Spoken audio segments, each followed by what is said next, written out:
Good afternoon, video game fans. It's your editor-in-chief, Dan Webb here. I'm just about to run you through about 7 minutes of Borderlands 2 gameplay.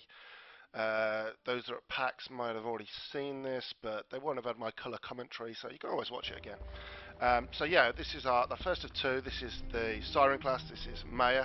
So before we jump into the game, I'm just going to run through, slow it down to 50% so you can read what's on screen without having to pause it. So this is the weapon screen, the inventory screen, and just looking at selecting weapons, comparing weapons. Obviously you can see some of the stats and stuff.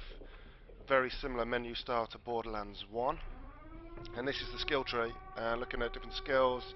Obviously Maya is one of 6 sirens, replacing Lilith from Borderlands 1. Her main ability is the phase lock, which locks enemies in another dimension, which stops them from firing back and allows you to basically destroy them.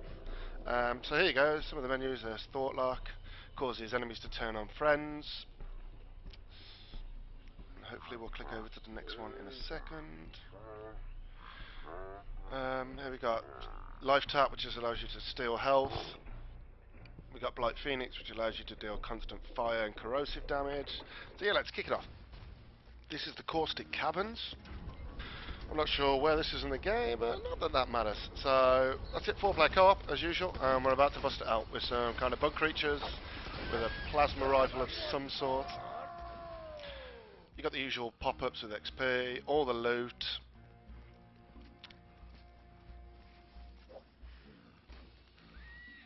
And we're about to go in this corner now, and we get one of the big guys in, which is the volatile Crystallisk. If you notice the weak points they're going for, you destroy the yellow crystals on the arms and then focus on what's left behind. This is the phase lock, which locks them in place. The phase lock, incidentally, can't be used on everyone, but if it doesn't lock them in another dimension, it will cause constant damage. So you're always going to get plenty of bang for your buck. These kind of bug-type creatures, they're like flies. And as you can see around you, you're surrounded by this green kind of pus, which is harmful, very harmful. So as you can tell, look, it's burning you. A little bit of a jump to the middle to fight more of the volatile Crystallisk. Phase lock again. So as you can tell, it's just as manic as Borderlands 1.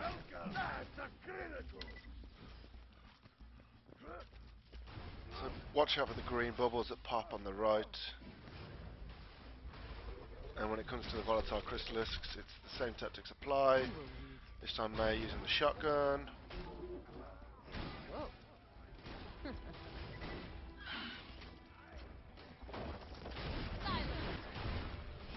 Incidentally, the phase lock replaces the phase walk, which I'm not sure is going to please everyone, but it is a handy little tool. I mean, just look at it. It's going to be good, especially if you're working as a team with the other 3 players. It should be.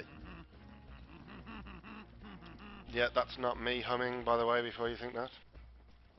Unless I've had an operation that just seems to have lowered my testicles to a much lower level than they already are, which doesn't sound very nice. So as you can tell, the levels are a little bit more varied than they were in Borderlands 1. There was none of this in Borderlands 1. They're very samey. There seems to be more variety this time around, which is, of course, one of the criticisms that many of the fans had. So here's one of the bigger bosses, the Crystallisks. His name's Blue. He's a level 22, and as you can tell, he's got blue crystals instead of the yellow ones that the volatile ones had. So he's obviously going to be called Blue. Duh. As you can tell, he has these exploding crystals that seem to be surrounding him as well, which is obviously not going to help your progress. Poor guy's making quick work of Blue here. They're obviously adopting the same tactic as the smaller ones, but this guy is obviously a little bit more powerful. And as you can see, one of the chaps behind you is throwing these kind of flamethrower type grenade devices. As you can see, they're focusing on the arms and the blue crystals to get to the weak spots. And he's down, and it's loot galore. Hey, how about that? How about that indeed? So what have we got in here then? Oh, we have lewd pictures. Hey there, Very sugar. nice. I see you found some fairly fleshy snapshots of me. If you give those to me instead of my 3rd ex-husband, I'll make it worth your while. Feel free to take a peek, though. I sure don't mind. Oh, Moxie, you saucy little minx. So yeah, a little bit more running, a little bit more jumping. We're getting deeper and deeper into the caustic caverns now. After having picked up the quest item, we're on our way back. Oh, we've got a nice red gun here with like shark teeth on it. Oh, fire pyrascula. Sounds nice. Oh, we've actually got it armed though. Nice red, pretty gun. I must admit, I'm quite liking the Battlestar Galactica-esque music, the orchestra that's rocking in the background at the moment. There's an awful lot of grunting going on there.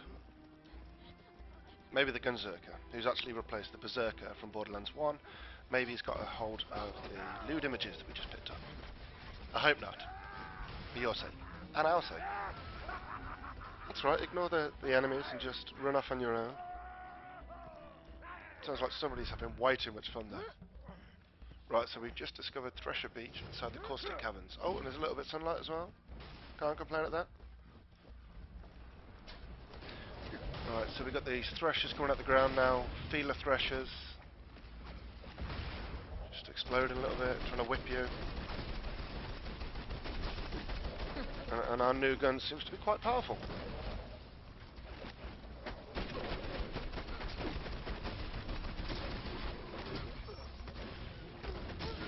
Haze Lock didn't work.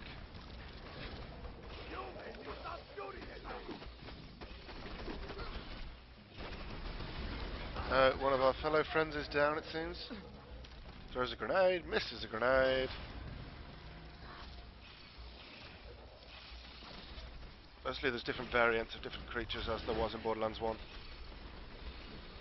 Whoa.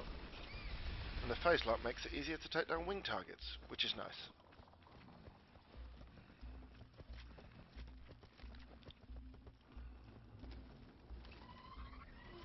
Oh, out comes a turf thresher. Taking a bit of a beating. The plasma rifle with the electric bolts, obviously resistant to that. They're going to need to rethink the strategy. There's a badass one now. Flinging fire. As you can see, the HUD's very similar to Borderlands 1. A few things are new. Actually, one thing's new. The minimap top right corner. Then you got the health and armor bottom left. State of your squad mates top left. Oh, it's fight for your life, which if you manage to kill the enemy with while you're down, you get up. But also you can be revived, You have my thanks. which makes sense, obviously. It's a co-op game, after all. And here we are now, just taking down some of the flying bugs. Tadpole threshers, trying to whip you. Switches from the shotgun to the plasma electric rifle, who they're resistant to, so I might have to rethink it. Yeah, and we are approaching the end of the 7 minutes of gameplay. Busting out the sniper rifle. There'll be another one tomorrow, and we'll be focusing on Salvador, who is the Gunzerker class. Thanks for watching.